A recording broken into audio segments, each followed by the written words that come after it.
Tidak pernah kusangka, rumah yang selama ini jadi tempatku bekerja justru berubah menjadi ruang ujian batin. Aku hanya pria pembantu yang setia selalu menjaga batas, tapi godaan itu datang dari majikanku sendiri, Madam Elena. Dia yang aku pikir bos yang tidak macam-macam dan aneh-aneh, kini memandangku dengan mata yang berbeda, dan saat rumah sepi, aku tak bisa lagi menyangkal detak jantungku sendiri. Halo semuanya, selamat datang di channel ini.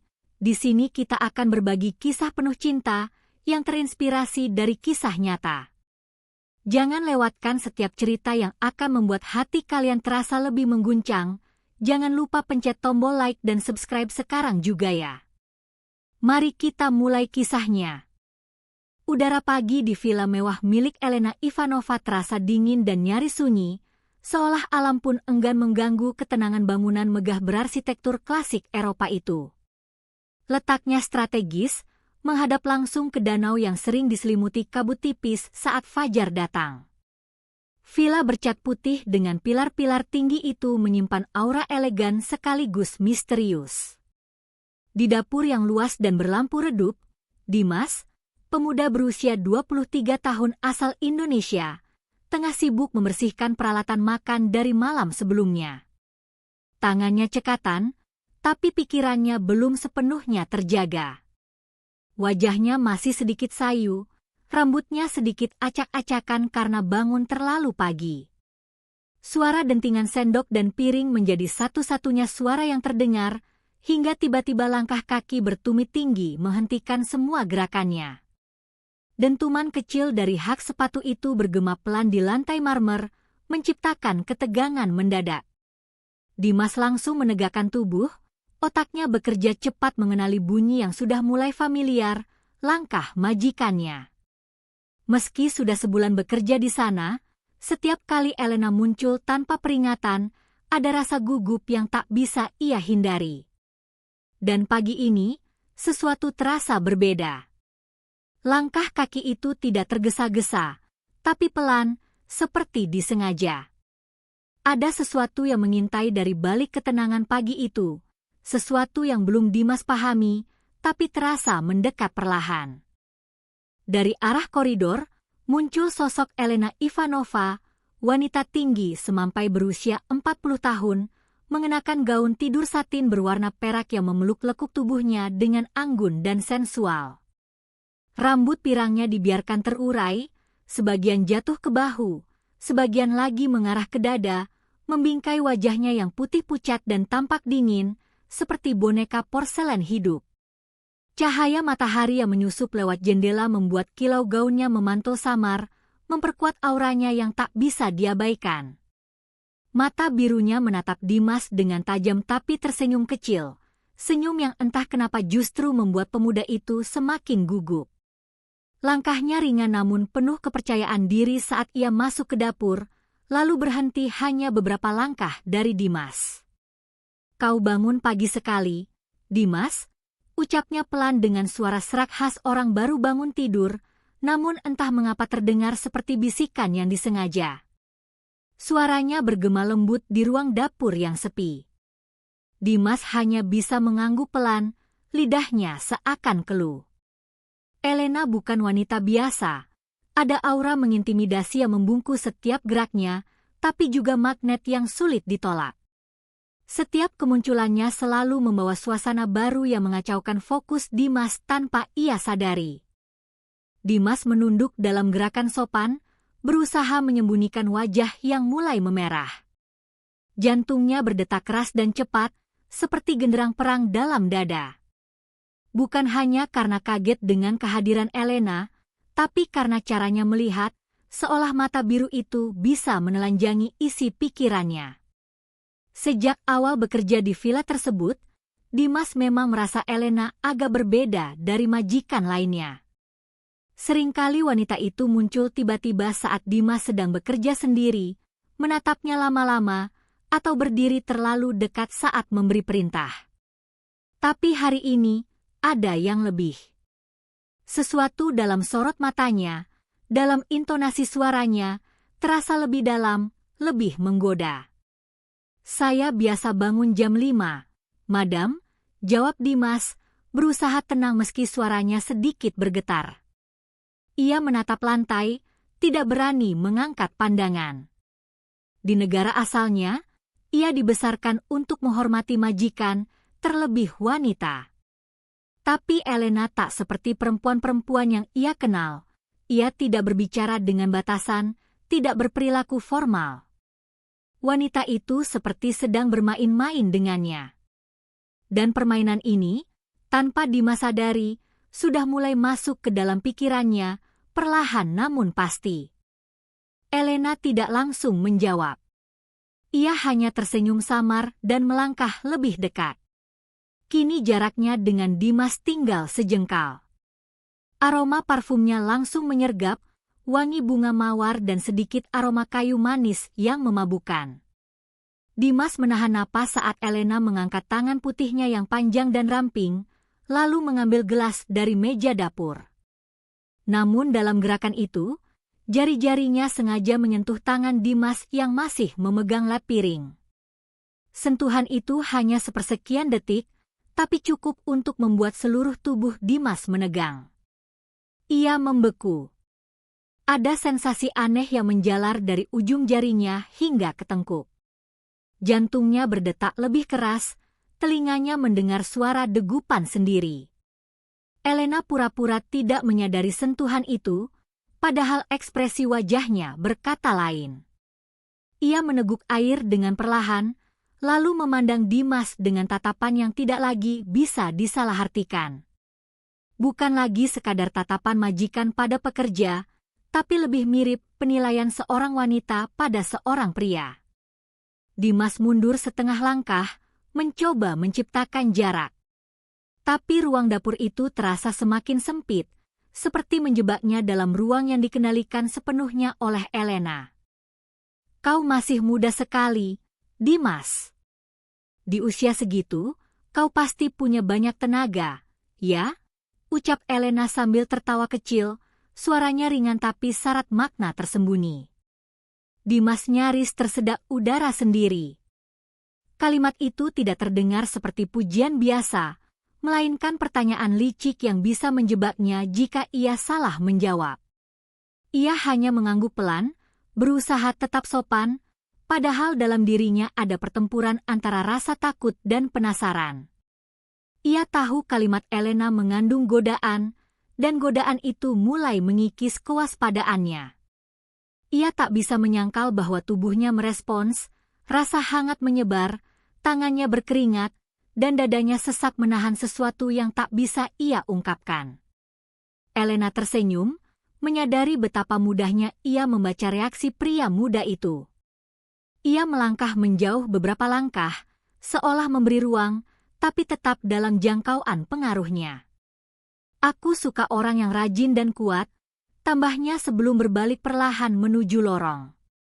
Namun sebelum menghilang, ia sempat menoleh dan berkata pelan, "Aku harap kau tetap seperti itu sepanjang hari ini, Dimas." Ucapannya menggantung di udara, membuat Dimas berdiri kaku di tempatnya. Ia sadar, ini bukan hari biasa. Permainan baru saja dimulai. Hari itu terasa lebih panjang dari biasanya bagi Dimas. Sejak pagi hingga menjelang senja, Elena tak henti-hentinya memanggilnya dengan berbagai alasan remeh yang sebenarnya bisa ia lakukan sendiri. Mulai dari meminta selimut padahal suhu di villa cukup hangat, lalu menyuruh Dimas mengantar secangkir teh ke kamar pribadi, hingga membersihkan balkon lantai atas yang tidak terlihat kotor sedikitpun. Tapi yang paling membuat Dimas gelisah bukanlah permintaannya, melainkan cara Elena memperhatikannya setiap kali mereka berada di ruangan yang sama. Tatapannya tak pernah lepas dari tubuh Dimas, bahkan ketika ia hanya menuangkan air atau merapikan bantal. Tatapan itu dalam, intens, seperti menelusuri setiap detail dirinya. Senyumnya pun tak lagi sekadar ramah, melainkan seperti sebuah undangan yang terbungkus sopan santun. Dimas merasa dipantau, diuji, sekaligus dipancing untuk melangkah ke arah yang tak pasti. Setiap kali Elena melangkah mendekat, dada Dimas langsung berdegup lebih cepat. Bahkan saat dia sedang menyapu taman belakang, bayangan wajah Elena terus terlintas di kepalanya. Hari itu tidak melelahkan secara fisik, tapi tekanannya begitu kuat. Ada sesuatu dalam cara Elena memperlakukannya yang membuat Dimas merasa seperti sedang didorong perlahan ke tepi jurang. Saat malam datang dan pekerjaan rumah tangga selesai, Dimas menarik napas panjang lalu masuk ke kamarnya yang kecil di lantai bawah villa. Ruangan itu sederhana, hanya ada ranjang tunggal, meja kecil, dan lemari pakaian dari kayu tua. Ia duduk di ranjang dengan tubuh lemas, memijat leher dan pundaknya yang tegang. Tapi bukan pekerjaannya yang membuatnya lelah malam itu, melainkan tekanan batin yang terus menghantuinya. Sepanjang hari, pikirannya seperti dicekik oleh tatapan Elena, oleh senyum yang menggoda namun penuh teka-teki. Dimas berharap malam akan memberinya ketenangan, tempat ia bisa menata ulang pikirannya dan menyingkirkan kebingungan yang menumpuk. Namun belum sempat ia berbaring, suara ketukan pelan terdengar dari arah pintu. Ia tertegun, lalu duduk tegak, jantungnya langsung melonjak tak menentu. Siapa yang mengetuk malam-malam begini? Dalam hati, ia sudah tahu jawabannya, tapi tetap menanti suara yang mengikutinya. Ketukan itu terdengar lagi, lebih pelan namun pasti. Seakan yang di balik pintu ingin memastikan ia tidak tidur dan akan membukakan pintu. Dengan ragu, Dimas berdiri, berjalan perlahan, dan saat ia membuka pintu, napasnya langsung tercekat. Di ambang pintu berdiri Elena dengan jubah tidur panjang berwarna gelap yang tampak longgar namun memperlihatkan sebagian kulit putihnya di bagian dada dan paha. Rambutnya basah, tampaknya baru selesai mandi, dan aroma sabun mewah menyelimuti udara. Dimas nyaris tak berkedip. Wanita itu berdiri santai, seolah tak ada yang aneh dengan kehadirannya di depan kamar pembantunya di tengah malam. Dimas, bisa bantu aku sesuatu? Ada lampu di kamarku yang mati, katanya tanpa ragu sedikit pun, matanya menatap langsung ke matanya. Tidak ada rasa sungkan, apalagi segan. Dimas menelan ludah. Nalarnya tahu itu alasan yang terlalu sederhana untuk menjemputnya sendiri ke bawah. Tapi ia juga tahu tak mungkin menolak Elena. Dengan pelan, ia mengangguk. Baik, madam, jawabnya lirih. Mereka berjalan menyusuri lorong sepi menuju kamar utama. Setiap langkah terasa seperti langkah menuju sesuatu yang tak bisa ia kendalikan. Jantungnya berdetak lebih keras, napasnya tidak teratur. Dimas berusaha tetap berpikir jernih, tapi segala logika seperti dirusak oleh aroma tubuh Elena yang menyelimuti ruang sempit itu. Setiap detik bersama wanita itu membuatnya makin sulit menahan diri. Kamar utama Elena adalah ruangan luas dengan pencahayaan redup, tirai tebal, dan aroma lilin aromaterapi yang menyala di beberapa sudut. Nuansanya hangat tapi juga penuh godaan, seperti tempat yang memang dirancang untuk membuat siapapun lengah. Saat Dimas masuk, ia langsung menyadari suasana kamar itu sangat berbeda dari ruang-ruang lainnya di villa. Ia bisa merasakan atmosfernya, intim, menggoda, dan berbahaya. Elena menunjuk ke langit-langit. Di situ, lampunya berkedip, katanya pelan. Dimas menatap ke arah yang dimaksud lalu menggeser kursi dan naik untuk menjangkau bohlam.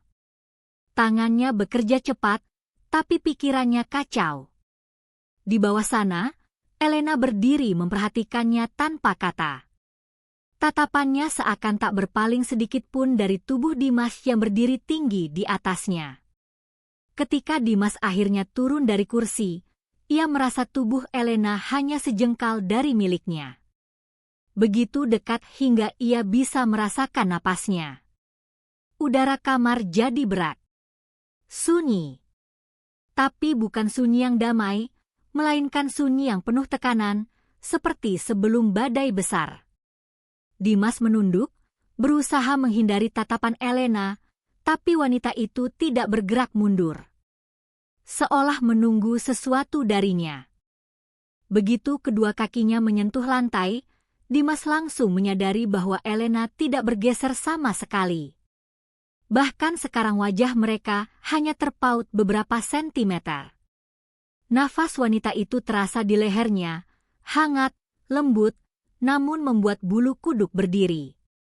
"Kau tahu, aku sudah lama sendiri," bisiknya, suara seraknya seperti bisikan rahasia di ruang yang terlalu sunyi. Dimas tidak menjawab. Ia menunduk, tubuhnya membeku di antara ingin menjauh dan takut menyinggung. "Di rumah sebesar ini, aku hanya punya kesepian," lanjut Elena, suaranya bergetar sedikit, entah karena emosi atau karena sedang bermain peran. Tatapan matanya berubah, kali ini lebih lembut, seolah meminta pengertian, bukan hanya perhatian. Tapi justru perubahan itu yang paling berbahaya, karena Dimas merasakan simpati muncul di dalam dirinya. Ada sisi manusiawi Elena yang seakan muncul di balik kecantikan dan godaannya. Dan di saat itulah Dimas mulai merasa goyah. Karena godaan bisa ditolak dengan kekuatan tekad, tapi kesepian adalah sesuatu yang ia pahami juga. Ia tahu bagaimana rasanya sendiri, merasa kecil di tempat asing. Dan kini, wanita itu, majikannya, mengungkapkan rasa itu tepat di hadapannya. Dimas merasa dadanya sesak seolah ruangan itu mengecil, membungkus tubuhnya dalam tekanan yang tak terlihat. Setiap detik berlalu seperti membakar pikirannya dengan pertanyaan-pertanyaan yang tak bisa ia jawab. Ia berdiri kaku, tubuhnya menegang karena tak tahu apa yang harus dilakukan. Elena, yang masih berdiri sangat dekat, mengangkat tangannya perlahan dan menyentuh pipinya dengan ujung jari yang dingin namun lembut. Sentuhan itu bukan sekadar fisik, ada semacam kekuasaan dalam cara Elena menyentuhnya, seperti menguji batas. Dimas terdiam, tak berani bergerak atau menatap wajahnya. "Kau takut padaku?" bisik Elena begitu pelan, nyaris seperti desahan yang menembus langsung ke dalam telinga. Suara itu tak mengandung ancaman, tapi justru kelembutan manipulatif yang jauh lebih berbahaya. Dimas ingin menjauh, ingin lari ke kamarnya dan mengunci pintu, tapi tubuhnya tak mendengarkan. Ketakutannya bukan tentang kehilangan pekerjaan, tapi tentang kehilangan kendali. Elena bukan hanya majikannya, tapi kini seperti sosok yang memiliki kuasa atas pikirannya. Ia tak tahu apakah ia sedang diinginkan atau sedang dijebak. Tapi yang ia tahu, setiap detik yang berlalu dalam keheningan kamar itu semakin menariknya ke dalam pusaran yang sulit ia hindari. Dengan suara pelan namun tegas, Dimas menjawab, "Tidak, Madam. Saya hanya tidak ingin membuat masalah." Kalimat itu keluar seperti bentuk pertahanan, seperti ingin menciptakan jarak yang aman antara mereka berdua. Tapi matanya, yang secara tak sengaja menatap wajah Elena, menangkap sesuatu yang lebih dari sekadar godaan. Di balik senyum tipis dan tatapan menggoda itu, ia melihat sesuatu yang rapuh, kesepian yang begitu nyata.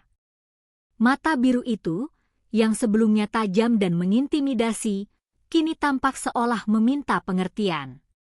Seketika dilema mulai muncul dalam benak Dimas. Ia adalah seorang pekerja asing di negara orang, tanpa kuasa, tanpa keluarga. Ia tahu risiko bermain api dengan majikannya. Tapi ia juga laki-laki muda, dan nalurinya mulai bertabrakan dengan logika. Ia bisa merasakan jiwanya tertarik pada dua sisi berbeda. Satu sisi ingin menjauh demi keselamatannya, satu sisi lain ingin mendekat karena rasa iba dan rasa penasaran. Di hadapannya kini bukan sekadar wanita cantik berusia 40 tahun, tapi seseorang yang menampilkan luka batin yang tersembunyi. Dimas menggigit bibir bawahnya, mencoba menahan segala emosi yang berkecamuk. Tapi makin lama, ia sadar bahwa dirinya perlahan terseret ke dalam dilema yang jauh lebih dalam dari yang ia bayangkan. Elena tertawa pelan, bukan tawa lepas, tapi seperti gumaman halus yang penuh makna tersembunyi. Ia lalu berjalan pelan menuju ranjang dan duduk di tepinya, menyilangkan kaki dengan anggun.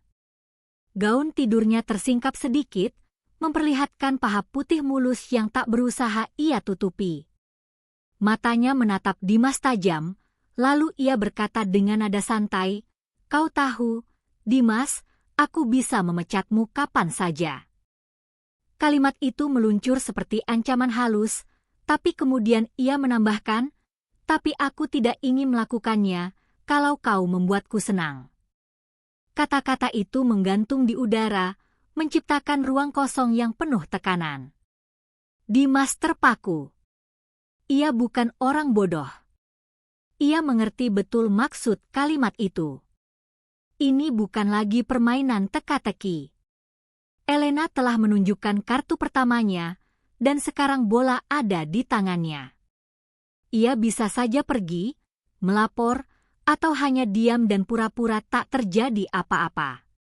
Tapi ia tahu, sejak ia tak bisa menolak untuk datang ke kamar ini malam ini, ia sudah masuk ke permainan yang tak punya jalan keluar yang mudah. Napasnya mulai berat.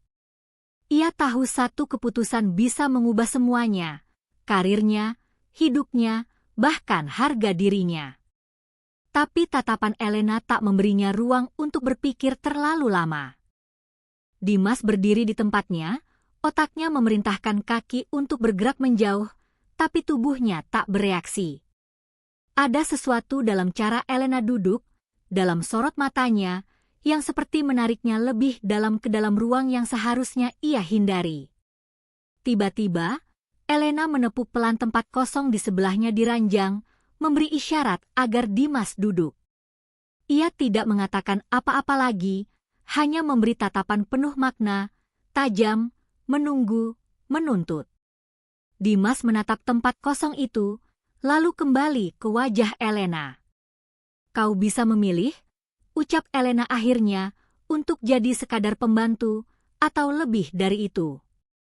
Suaranya rendah, nyaris seperti bisikan, namun punya dampak seperti ledakan di dalam kepala Dimas. Itu bukan hanya godaan, tapi tawaran kekuasaan, kedekatan, dan mungkin pemenuhan. Dimas tahu ia bisa saja menjadi seseorang yang istimewa di mata Elena, seseorang yang mungkin diberi lebih dari sekadar upah bulanan. Tapi ia juga sadar, memilih untuk duduk berarti melepaskan kendali. Ia mulai merasa napasnya tak teratur. Ruangan itu terasa lebih panas, meski malam di luar sangat dingin. Pikirannya dibanjiri oleh pertanyaan-pertanyaan yang tidak ia punya jawabannya. Dan waktu terus berdetak, menuntut pilihan. Tangan Dimas mengepal erat. Ia bisa merasakan otot-ototnya tegang, bukan karena takut, tapi karena sedang menahan gelombang perasaan yang saling bertabrakan. Di satu sisi, ia merasa seperti sedang di ujung tebing, satu langkah lagi dan ia bisa jatuh, tenggelam dalam arus yang tak ia kendalikan. Tapi di sisi lain, ada bagian dari dirinya yang mulai tergoda. Bukan hanya karena kecantikan Elena atau statusnya sebagai majikan, tapi karena situasi ini memancing sisi lain dalam dirinya, rasa penasaran, rasa ingin tahu, dan mungkin rasa ingin dianggap penting. Ia mulai menatap Elena bukan lagi dengan rasa canggung seperti biasanya. Ada sesuatu yang berubah dalam sorot matanya, ketertarikan yang perlahan muncul, walau masih dilapisi dengan keraguan. Tatapan mereka terkunci untuk beberapa detik. Elena tak lagi tersenyum, hanya menunggu, seperti ingin melihat sampai sejauh mana Dimas bisa bertahan atau menyerah. Dalam hati, Dimas tahu, apapun yang ia lakukan setelah ini akan mengubah segalanya. Tapi ia juga menyadari, dirinya bukan lagi anak muda lugu yang bisa sembunyi di balik rasa takut. Ia adalah pria muda yang sedang diuji oleh situasi, oleh godaan, dan oleh dirinya sendiri. Tatapan Elena menyipit, menangkap perubahan halus dalam sorot mata Dimas. Ia mendekat perlahan seperti seekor kucing yang tahu mangsanya mulai kehilangan fokus.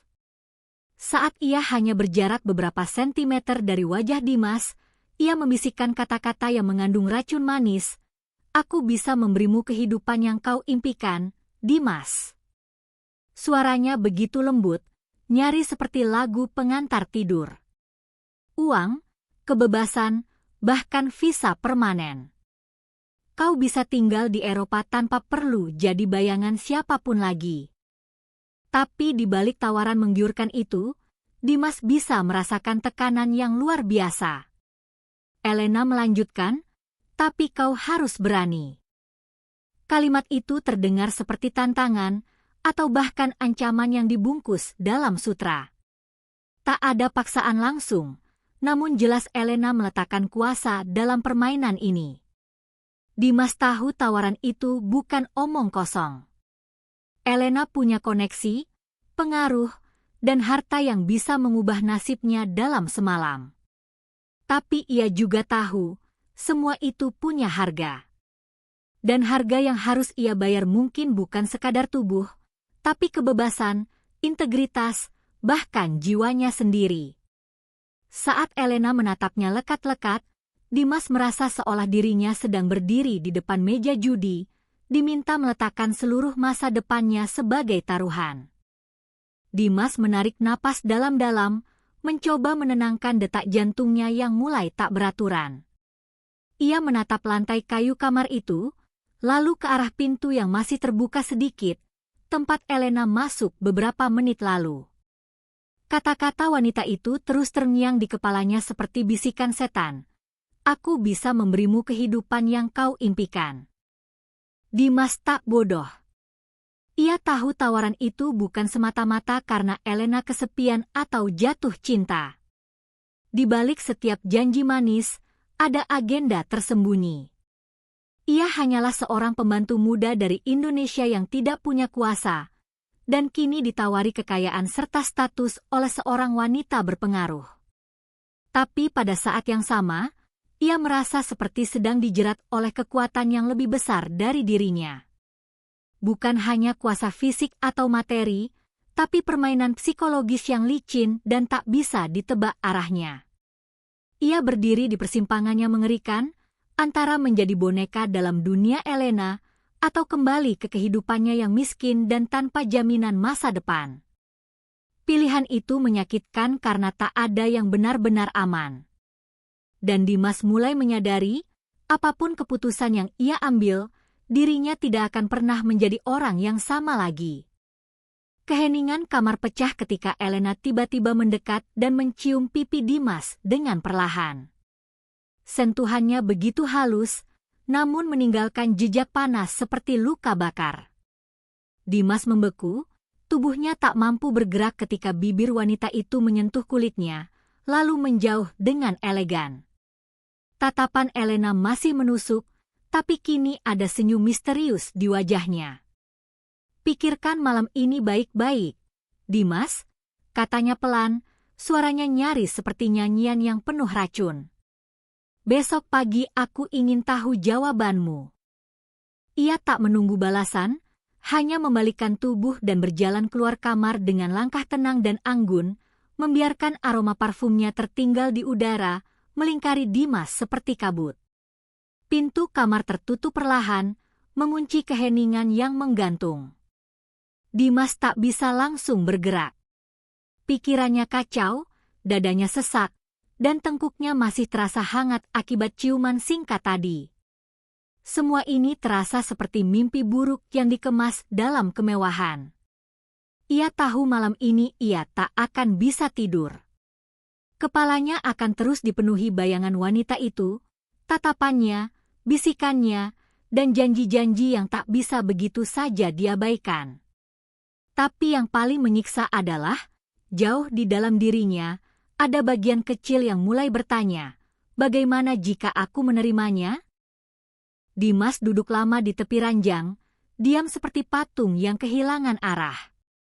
Kamar itu sunyi, Hanya suara detak jam tua di dinding yang terdengar, seperti penanda waktu yang terus berjalan tanpa belas kasihan. Ia menunduk, meletakkan kedua sikunya di lutut, wajahnya tertutup oleh telapak tangan. Pikirannya seperti medan perang, antara moral dan godaan, harga diri dan peluang, ketulusan dan manipulasi. Ia mencoba membayangkan semua kemungkinan. Jika ia menolak, bisa saja Elena mempermalukannya, memecatnya, atau lebih buruk, menyebarkan cerita yang menghancurkan reputasinya. Tapi jika ia menerima, ia juga tahu dirinya akan menjadi tawanan dalam dunia yang bukan miliknya, tunduk pada keinginan seseorang yang bisa memutarnya sesuka hati. Tak ada yang benar-benar menguntungkan. Setiap opsi memiliki harga yang tak sedikit. Ia juga mulai memikirkan keluarganya di kampung, ibunya yang sakit, adiknya yang butuh biaya sekolah. Uang bisa menyelesaikan semua itu. Tapi bisakah ia tidur nyenyak setiap malam jika mendapatkan semuanya dengan menyerahkan dirinya sepenuhnya? Malam itu terasa panjang sekali. Dimas hanya duduk, merenung, dan menunggu pagi datang dengan segala ketidakpastian yang menyertainya. Cahaya matahari pagi menembus tirai jendela kamar, mengubah suasana kamar yang dingin menjadi lebih hangat, namun tak mengurangi tekanan di dada Dimas. Ia telah terjaga sejak fajar, duduk tanpa tidur, hanya memandangi langit yang berubah warna perlahan dari gelap ke jingga. Dan sekarang, inilah saatnya. Ia berdiri, membetulkan kemejanya, lalu berjalan pelan menyusuri lorong menuju kamar Elena. Tangannya sempat gemetar ketika hendak mengetuk pintu, tapi ia genggam erat jemarinya, memaksakan ketegasan pada dirinya sendiri. Hari ini bukan lagi soal siapa yang lebih kuat atau lebih berkuasa. Hari ini, ia harus memilih sendiri takdirnya dengan segala risiko dan kemungkinan yang menanti. Di balik pintu itu, ada seorang wanita yang mampu memberinya segalanya atau menghancurkannya sepenuhnya.